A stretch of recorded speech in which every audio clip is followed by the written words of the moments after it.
ကောင်လေးကသူ့အမေနဲ့ဗီဒီယိုကောပြောနေတော့မှရုတ်တရက်ဆိုသလိုသူ့ဖုန်းကိုကားခေါင်မိုးပေါ်မှာတင်ထားလိုက်ပါတယ်သူ့အမေကတော့ကြောင်တောင်တောင်ဖြစ်သွားတာပေါ့သူကသူ့အမေကိုငြိမ်ငြိမ်နေဖို့ပြောလိုက်ပြီးပြောစရာလျှို့ဝှက်ချက်တစ်ခုရှိတယ်လို့ဆိုပါတယ်အဲ့ဒီအချိန်မှာပဲကားတကားကရုတ်တရက်ဝုန်းကနေပွင့်သွားပါတယ်အဲ့ဒါကောင်လေးရဲ့ပထွေးဖြစ်သူပါကောင်လေးကားထဲမှာထိုင်နေတာကိုမြင်တော့အဲ့ဒီလူကစိတ်တူတူနဲ့အခုချက်ချင်းဆင်းခဲ့ဖို့ပြောပါတယ်အပြင်မှာအရန်အေးနေလို့မဆင်းကျင်ဘူးလို့ကောင်လေးကပြန်ပြောလိုက်ပါတယ်ကောင်လေးကသူ့ကိုပြန်ပြောလိုက်မယ်လို့သူမထင်ထားခဲ့ဘူးလေအဲ့ဒီလူကဒေါသတကြီးနဲ့ကားထဲဝင်လာပြီးကောင်လေးကိုထိုးဖို့လုပ်ပါတယ်ဖုန်းထဲကအမျိုးသမီးကတော့လန့်သွားတာပေါ့သူ့ခင်ပွန်းကသူ့ရှိမှဆိုအမြဲတမ်းရိုးသားယဉ်ကျေးတယ်လို့ဟန်ဆောင်နေပေမဲ့သူ့သားကိုတော့ဒီလိုမျိုးဆက်ဆံနေတာပါနောက်တစ်စက္ကန့်မှာပဲအဲ့ဒီလူကကောင်လေးကိုကားထဲကနေအတင်းဆွဲထုတ်လိုက်ပါတယ်ဒါတည်းမကသေးပါဘူးကောင်လေးကိုအပြင်ရောက်အောင်ဆွဲထုတ်ပြီးတဲ့နောက်မှာသူ့ရဲ့အနှွေးတွေကိုပါချွတ်ခိုင်းလိုက်ပါတယ်ကောင်လေးကညင်းတဲ့အခါမှာတော့အဲ့ဒီလူကအင်အားသုံးပြီးအင်ဂျီကိုအတင်းချွတ်ယူလိုက်ပါတယ်ဒီလိုလုပ်ပြီးတဲ့နောက်မှာတော့သူကကားထဲဝင်ပြီးကောင်လေးကိုအေးတန်ထဲမှာတယောက်ထဲထားခဲ့ပါတယ်ခဏအကြာမှာတော့ကားထဲမှာရှိတဲ့လူနှစ်ယောက်ဟာအမျိုးသမီးကိုစိတ်ခတ်ပြီးပတ်စံအားလုံးခိုးယူဖို့တိုင်ပင်နေကြပါတယ်သူတို့ပြောနေတာတွေကိုကြားသွားတဲ့အမျိုးသမီးကတော့မှင်သက်သွားတာပေါ့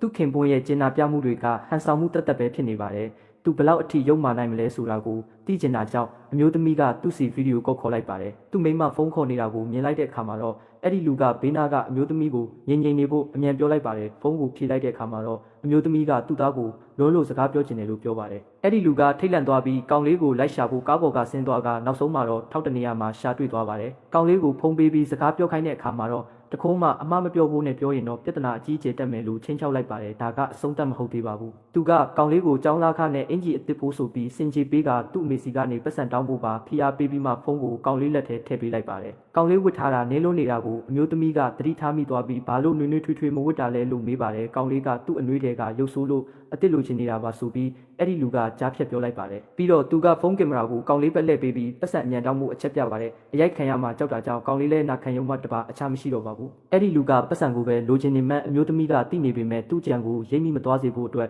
ဗီယက်နမ်တောင်တန်း30ပို့ပေးလိုက်ပါတယ်ပတ်စံတွေသူ့အကောင့်ထဲရောက်လာတာနဲ့အဲ့ဒီလူကမျက်နှာပွင့်သွားပြီးဘေးကအမျိုးသမီးကိုဈေးဝယ်လိုက်ပို့မယ်လို့ပြောပါတယ်အဲ့ဒီနောက်သူတို့နှစ်ယောက်ဟာကောင်လေးကိုတယောက်တည်းထားခဲ့ပြီးကားမောင်းထွက်သွားကြပါတယ်ဘာမှမတတ်နိုင်တော့တဲ့အဆုံးကောင်လေးကသူ့အမေစီဖုန်းဆက်ပြီးသူရှိတဲ့နေရာကိုပြောကလာကြိုးဖို့ပြောလိုက်ပါတယ်ဒီအတော်အတွင်းမှာတော့အဲ့ဒီလူကဈေးဝယ်ပြီးသွားလို့ဟိုတယ်တစ်ခုမှာကားထိုးရက်လိုက်ပါတယ်ဒါပေမဲ့သူကားပေါ်ကဆင်းလိုက်တာနဲ့သူ့ကိုအတင်းဆောက်နေတဲ့မိန်းမကိုတွေးလိုက်ရပါတယ်သူချက်ချင်းထိတ်လန့်သွားပြီးဘာလို့ဒီကိုရောက်နေတာလဲလို့မေးလိုက်ပါတယ်အမျိုးသမီးကတော့ဟန်ဆောင်မနေဖို့သူ့ကိုပြောလိုက်ပါတယ်သူအကုန်လုံးကိုတိထားပြီးသားဖြစ်လို့ကွာရှင်းဖို့ပြင်ဆင်နေတာပါသူထောင်ထဲကိုပဲရောက်သွားရမှာပါကားထဲမှာသူတို့ပြောခဲ့တဲ့စကားတစ်လုံးမကြမ်းကိုအမျိုးသမီးကအတန်သွင်းထားခဲ့ပါတယ်အဲ့ဒီလူကကြောက်လန့်သွားပြီးချက်ချင်းလှည့်ပြေးပါတယ်အမျိုးသမီးကသူ့သားကိုမကာကွယ်ပေးနိုင်ခဲ့လို့ကို